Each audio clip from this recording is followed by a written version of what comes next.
Vijayawada new రాజరాజేశ్వరిపేటలో diarrhoea విజృంభిస్తోంది. 3 రోజుల్లో డయేరియా కేసులు రెట్టింపయ్యాయి.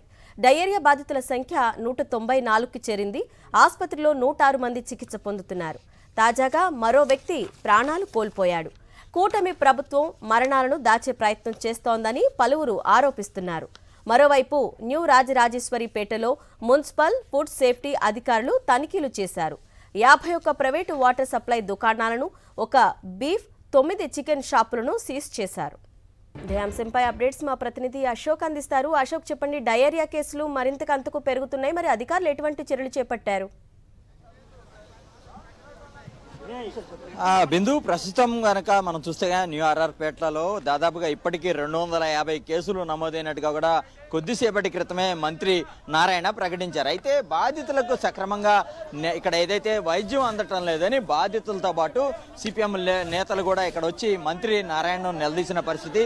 ఈ క్రమంలో ఇక్కడ ఎవరైతే బాధితులు వచ్చారో వారిని పోలీసులు పంపించేసేందుకైతే ప్రయత్నం చేస్తున్నారు. దీంతో పోలీసులతో అటు సిపిఎం నేత బాబురావు కావచ్చు, బాధితులు కావచ్చు, వాగ్వాదానికి దిగుతున్న పరిస్థితి కూడా కనబడుతుంది. మనతో పాటు కొంతమంది ఉన్నారు, వారితో మాట్లాడించే ప్రయత్నం అయితే కూడా చేద్దాం. అమ్మా, ఏంటమ్మా, ఎందుకు మీరు మంత్రి గారిని వచ్చి కలిశారు?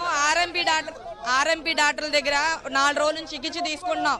వాళ్ళు మాకు మెరుగైన వైద్యం అందిస్తున్నారు. ఆ నమ్మకంతో మేము వెళ్ళి వాళ్ళ దగ్గర చూపించుకుంటున్నాం. ఇంకా 2 రోజులు కోర్సు ఉంది. సడన్ గా మధ్యలో ఆపేశారు. చూడండి, చిన్న పిల్లోడు కూడా ఇక్కడే ఉన్నాడు. చేతి నీడిల్స్ పెట్టుకొని అలాగే ఉన్నారు, రోడ్ల మీద నుంచొని ఉన్నారు. సడన్ గా వచ్చేసి ఇప్పుడు ఆర్ఎంపీలను ఆపేశారు. అలా ఆపేస్తే మిగిలిన పరిస్థితి ఏంటి? వీళ్ళే ఆఫీసర్లు వచ్చి ఆపారంట. తెలిసింది, మేము రోడ్ల మీద నుంచొని ఇప్పుడు ఇక్కడికి వచ్చి అడగాల్సి వస్తుంది. మెడికల్ క్యాంప్ కి రాలేదమ్మా? ఇక్కడ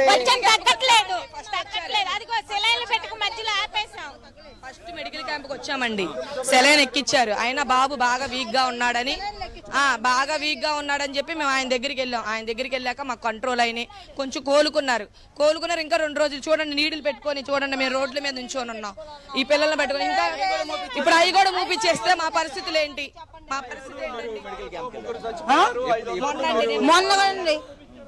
మొన్న ఇక్కడే చూపించుకున్నా, నాకు ఏ మాత్రం తగ్గలేదు. నేను మళ్ళీ ఆ హాస్పిటల్కి వెళ్ళాక నాకు రిలీఫ్ అయ్యింది. నేను బాగున్నాను.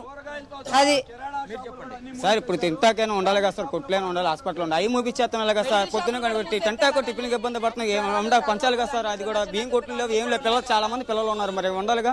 అవన్నీ మూపించేస్తాం ఎలా సార్? ఇక్కడికి వచ్చినా తగ్గపోయినా మరి ప్రైవేట్ హాస్పిటల్ చూపించుకున్నాం, అక్కడ తగ్గుతుంది. మరి అవి కూడా మూపించేస్తాం.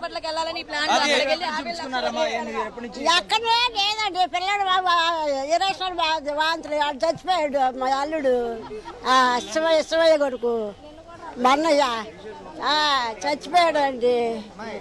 అలా కదమ్మా, వాంతులు విరోచనాలతో చచ్చిపోలేదు, వేరే కారణంతో చచ్చిపోయారని అధికారులు చెప్తున్నారు.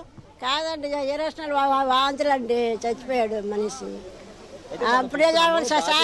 వాళ్ళు కావచ్చు, వారి బంధువులు కూడా వచ్చారు. ముఖ్యంగా వైద్యం అయితే కూడా మెడికల్ క్యాంపులో సరిగా అందటం లేదు కాబట్టి తమంతా ఇక్కడ స్థానికంగా ఉన్న ఏదైతే ఆర్ఎంపీ వైద్యులు ఉన్నారో వారి దగ్గర కూడా చూపించుకుంటున్నాము. అయితే అక్కడ ఆర్ఎంపీ వైద్యుల దగ్గర తాము వైద్యం చేయించుకుంటే బలవంతంగా అధికారులు ఎవరైతే ఉన్నారో వారంతా వచ్చి అక్కడ ఉన్న ఆర్ఎంపీల మీదను వాళ్ళని భయపెట్టడంతో పాటు అక్కడ వైద్యం అందుతున్న వైద్యాన్ని అప్పటికప్పుడు నిలిపివేసిన పరిస్థితి కూడా మనకి ఇక్కడ కనబడుతుంది. బాధితులు కూడా చెప్తున్నారు.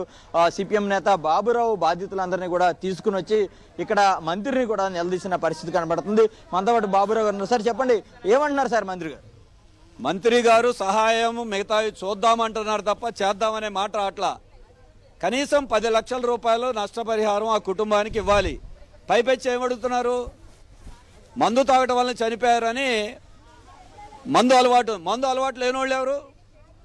ఇవాళ అసలు కాదు, మందు అలవాటు ఉంది. మందు అలవాటు ఉన్న వాళ్ళందరూ చచ్చిపోతున్నారా? మద్యం అమ్మించేది మీరు, మళ్ళీ మద్యం వల్ల చనిపోయారని చెప్పడం దేనికి? వాంతులు విరోచనాలతో నరసింహ చనిపోయాడు, 3 చనిపోయారు. ఆ 3కి కావాల్సిన ఆర్థిక సహాయాన్ని ప్రభుత్వం ప్రకటన చేయాలి.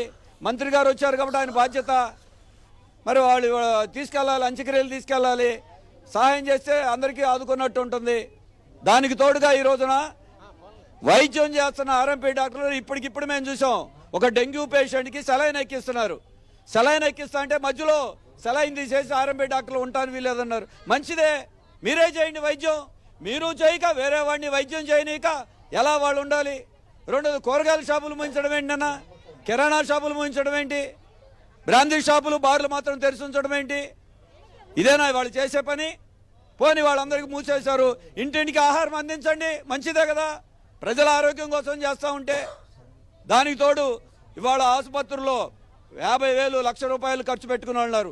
వెంటనే వాళ్ళు లెక్కలు తీసుకోండి, వాళ్ళకి ఆర్థిక సహాయం అందించండి. రాజరాజపేట అంటే జనం ప్రాణాలు, పేదవాళ్ళ ప్రాణాలు కాదా? ముగ్గురు చచ్చిపోతే చనిపోయిన దాని కారణాలు నిర్ధారించండి. మంచినీటి కలుషితమైనా లేదా ఎవరు ఈ జబ్బుల కారణం ఏంటో చెప్పండి. 37 సంవత్సరాల వయసు వాళ్ళు సహజ మరణమా? తిరుగుతా జరిగే మనుషులు చచ్చిపోతా ఉంటే మిగతా వాళ్ళకి రావాలని. ఇక్కడ ప్రభుత్వం అనేది చూడటం వెళ్ళటమే కాదు, నిర్దిష్టమైన చర్యలు ప్రకటించి వాళ్ళకి ఆర్థిక సహాయం ఇవ్వాలని జనం కోరుతారు, ఎవరైనా కోరుతారు. మిగతా వాళ్ళ ప్రాణాలు కాపాడండి, ఆరోగ్యాలు కాపాడండి. నిర్దిష్టమైన హామీ లేకుండా వాళ్ళు దీని మీద వెళ్ళిపోతే ప్రయోజనం ఏమీ ఉండదు. మనం చూస్తున్నాము బాధితుల పక్షాన మంత్రిని కూడా బాబురావు నిలదీసిన పరిస్థితి. అయితే బాధితులు కూడా ప్రధానంగా ఒకటే చెప్తున్నారు, తమకు సక్రమంగా వైద్యం అందట్లేదు. మెడికల్ క్యాంపులకు వస్తే అరకొర మాత్రమే వైద్యం అందడంతో తాము ఎప్పటి నుంచో చికిత్సలు పొందుతున్న ఆర్ఎంపీల దగ్గరికే తీసుకుంటున్నాము. ఉన్న పళంగా ఆర్ఎంపీ దగ్గర వైద్యం చేయించుకుంటున్న వారిని అందరినీ కూడా అప్పటికప్పుడు వైద్యం ఆపించేశారు. అయితే ప్రభుత్వం తమకు సరైన వైద్యం అందించడం లేదు కాబట్టి మేము ఆర్ఎంపీలను ఆశ్రయిస్తున్నామని బాధితులు చెప్తున్న పరిస్థితి కనబడుతుంది. Right Ashok, thank you. కొద్దివాడు కుటుంబానికి ఏదైనా